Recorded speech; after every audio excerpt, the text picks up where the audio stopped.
ẹ kú dédé àkókò yìí gbogbo ẹ̀yin olólùfẹ́ ìkànnì Jígí Alára, ìkànnì 24 tó fi ìkàlẹ̀ sí ìlú Ìbàdàn ìpínlẹ̀ Ọ̀yọ́, ilé tí a ti ń sọ ọ̀rọ̀ bí àkọlé ìtàn tó jẹ́ wípé pẹ̀lú ìmísí Odùduwà ní gbogbo ọ̀rọ̀ tó ń jáde láti ẹnu wa.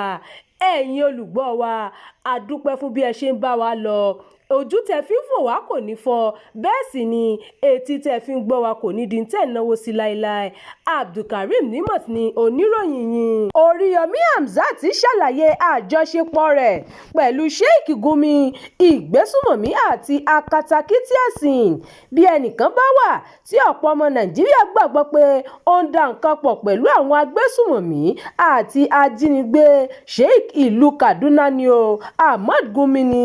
Títí di àsìkò yìí ni ẹnu sì ń kun àáfàá náà, bó tilẹ̀ jẹ́ pé Gumi kò yé sọ pé òun kò mọ nǹkan kan nípa àwọn agbébọn ju pé òun kò fẹ́ kí ìjọba fi agídí bá wọn lò lọ. Ìjọba ilẹ̀ Saudi Arabia pàápàá lé Gumi padà lásìkò tó fẹ́ ṣiṣẹ́ hajj lọ́dún tó kọjá lórí ọ̀rọ̀ dídá nǹkan pọ̀ pẹ̀lú àwọn agbésùmọ̀mí náà ni. Bí èèyàn bá wá ń ṣe ọ̀rẹ́ ẹni tí ọ̀pọ̀ aráàlú kò yọ́nú sí, ojú irú ẹni náà ni wọn yóò fi máa wo ẹni tí wọ́n bá rí pẹ̀lú rẹ̀. Èyí ni ohun tó ń ṣẹlẹ̀ sí gbajúmọ̀ sọ̀rọ̀sọ̀rọ̀ tó fẹ́ dupò gómìnà ìpínlẹ̀ Ọ̀yọ́ ní 2027, Alhaji Oriyomi Hamzat báyìí o. Ẹni tí ẹnu ti ń kùn ti pẹ́ pé ọ̀rẹ́ Sheikh Gumi ni àti pé ìwájọwà ló ń jẹ́ ọ̀rẹ́jọ̀rẹ́ ní ọ̀rọ̀ àwọn méjèèjì. Kí ló da Oriyomi àti Gumi pọ̀ gan-an? Lóòótọ́ ló ti pẹ́ tí ẹnu ti máa ń kun Oriyomi Hamzat pẹ̀lú ìwà àti ìṣe rẹ̀, pàápàá jùlọ nípa jíjẹ́ alákatakítí ẹ̀sìn Islam. Ọ̀pọ̀ èèyàn ló gbàgbọ́ pé bí Gumi ṣe jẹ́ alákatakítí ẹ̀sìn Islam ni Oriyomi náà jẹ́ bẹ́ẹ̀ pẹ̀lú. Àfiwé tí wọ́n máa ń ṣe fún èyí ni pé Gumi wá síbi ètò kan ní yunifásítì ìlú Ìbàdàn, Oriyomi Hamzat náà sì wà níbẹ̀ pẹ̀lú bí wọ́n ṣe máa ń fi ẹ̀sùn náà kàn án.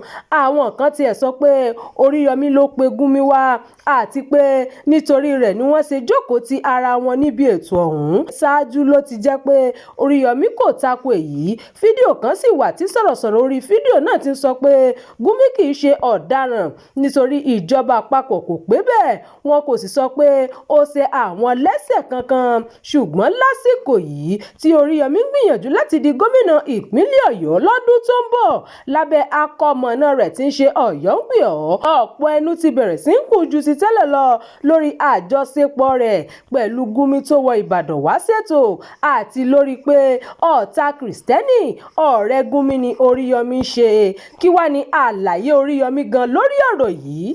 Láti fọ orúkọ ara rẹ̀ mọ́ àti káwọn èèyàn má bàa máa pe àwọn ọmọ rẹ̀ ní ọ̀rẹ́ agbésùmọ̀mí, ọmọ ọ̀rẹ́ Gumi ni Oriyomi ṣe fídíò kan síta báyìí níbi tí ó ti sọ ọ̀pọ̀ ọ̀rọ̀ lórí ohun tí ayé gbàgbọ́ nípa rẹ̀. Oriyomi sọ pé mi ò rí Gumi rí láyé mi, èmi kọ́ ni wọ́n rí níbi ètò tí Gumi ṣe ní yunifásítì Ìbàdàn o. Èmi gan máa ń bá wọn bú Gumi lọ́pọ̀ ìgbà ni mo máa ń béèrè pé kí ló dé tí ìjọba àpapọ̀ kò ṣe mú un. Èmi kọ́ ni mo gbé Gumi wá sí yunifásítì Ìbàdàn o, èmi sì kọ́ ni wọ́n rí nínú fọ́tò tí wọ́n yà níbẹ̀. Ẹni ìyẹn débìlà bíi tèmi ni, èmi kọ́ o. Gumi gan kọ́ ló wà nínú fọ́tò yẹn. Ọjọ́ tí Gumi wá sí UI, èmi ò sí ń bẹ̀ o, iléeṣẹ́ wa ló wà níbẹ̀. Báwo làwọn èèyàn ṣe wá ń sọ pé èmi ni wọ́n gbé wá sí yunifásítì Ìbàdàn? Ẹni káwọn tó bá ń sọ pé mo mọ Gumi mú ẹ̀rí wá o, torí mi ò ní gbà, mo máa gbé ìgbésẹ̀ lórí ọ̀rọ̀ yìí. Wọ́n ní kí n má dáhùn, kí n má sọ̀rọ̀ nítorí àwọn ọmọ mi ni mo ṣe jáde sọ̀rọ̀ yìí kí wọ́n lè rìn láwùjọ, kó má di pé tí wọ́n bá ń dá orúkọ wọn tí wọ́n fi Oriyomi Hamzat sí, wọ́n á máa pè wọ́n ní ọmọ ọ̀rẹ́ agbésùmọ̀mí. Oriyomi sọ pé ṣé ìjọba ìpínlẹ̀ àti yunifásítì Ìbàdàn tí Gumi wà kò mọ̀ pé Gumi ń bọ̀ ni? Ó ní Gumi tó jẹ́ ọlọ́pàá ìjọba ló sọ dé Ìbàdàn tí wọn kò bú, tó jẹ́ òun ni wọ́n wá ń fi ẹ̀sùn kàn. Ní ìtẹ̀síwájú àlàyé rẹ̀, Oriyomi Hamzat sọ pé òun kò ṣàlàyé ọ̀rọ̀ yìí nítorí kí aráàlú lè dìbò fún òun rárá o. Ó ní kò sí èèyàn tó lè dáhùn dúró bí àsìkò bá tó. Bákan náà ni Oriyomi ṣàlàyé lórí jíjẹ́ oníṣẹ̀ríà àti alákatakítí ẹ̀sìn Islam. Ṣé ti ṣòkòtò mi tí ò kí ń balẹ̀ dìsáínà ni bí wọ́n ṣe ń ṣe wá nìyẹn? Tí mo bá wọ ṣòkòtò jíǹsì tàbí bùbá àti ṣòkòtò ó máa ń balẹ̀. tí mo tún máa ń ká gan-an nígbà tí ẹ sì ti fi ń bú mi ni mo ṣe lọ ra èyí tí kò balẹ̀ jọ. Sọ̀rọ̀sọ̀rọ̀ orí rédíò náà ṣàlàyé nípa bí Kristẹni ṣe pọ̀ nínú àwọn òṣìṣẹ́ rẹ̀, bó ṣe kọ́ ilé ọmọ aláìlóbìí tó jẹ́ pé ẹ̀sìn tí kálukú àwọn ọmọ náà ń ṣe níbi tí wọ́n ti wá òun sì gbà wọ́n láàyè kí wọ́n máa ṣe lọ. Oriyomi sọ pé ọdún 2015 lòun ti bẹ̀rẹ̀ sí í kọ́ àwọn ọmọ tó ń sùn ìta kiri inú ìlú Ìbàdàn tó ń dà wọ́n pọ̀ mọ́ àwọn ọmọ bíbí inú òun. Ó ní ikú ọ̀kan lára wọn ní 2017 ló kọ́kọ́ gbé òun dé ẹ̀wọ̀n. Òun kò sì torí rẹ̀ síwọ́ bí ayé ṣe ń dààmú òun tó. 12 nínú àwọn ọmọ náà ló ní wọ́n ti wà ní yunifásítì káàkiri báyìí tí wọ́n ń kọ́ ẹ̀kọ́ ọlọ́kan-ò-jọ̀kan. Ó ní òun rán àwọn èèyàn lọ sí Mẹ́kà àti Jerúsálẹ́mù. Àìpé owó Jerúsálẹ́mù lọ́dún yìí ni kò jẹ́ kó rán ẹnìkan tó fẹ́ lọ sí Mẹ́kà lọ bó ṣe sọ. Pẹ̀lú gbogbo èyí, Oriyomi sọ pé òun kò mọ ìdí tí wọ́n yóò fi máa pè òun ní alákatakítí, ọ̀rẹ́gúnmi, ọ̀tá Kristẹni àti oníṣẹ̀ríà. Ó lóun mọ̀ pé àwọn èèyàn lè máa sọ pé òun yóò ṣàlàyé títí tí àwọn olóyìnbó ń pè ní you go explain tire, àmọ́ òun kò torí irú wọn sọ̀rọ̀ ẹnu òun o. Ẹ ṣeun tẹ́ ń tẹ́tí sí ìkànnì yìí, ẹ máa bá wa pín ká kí ẹ sì fi èròǹgbà yín sí abala àríwísí. Jígí alára. Bàbá ló gudu. Èmi ní kí n wá ṣàlàyé fún yín pé àwa ti ń lọ ni. Èmi àti ìyàwó mi a ti ń lọ. Òun ni wá ṣàlàyé fún yín. Ó ti jáde bàtà bàbá mi ni. Bàtà bàbá ẹ̀. A retí láti ìjọ ẹ̀. Ṣé ti pín ogún bàbá yín?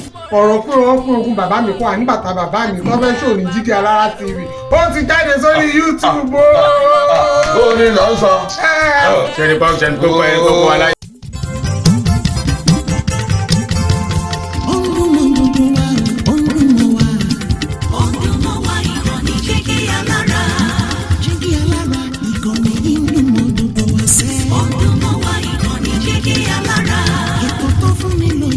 Ètò tó wà ní lọ́yẹ̀ wà ń bẹ̀. Ọdún mọ́ wá ìkànnì Jígí Alára. Ìròyìn lóríṣiríṣi tàbí mọ bó ṣe ń lọ láwùjọ.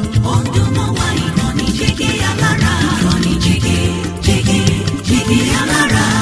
Jígí Alára. Jígí Alára. Jígí Alára.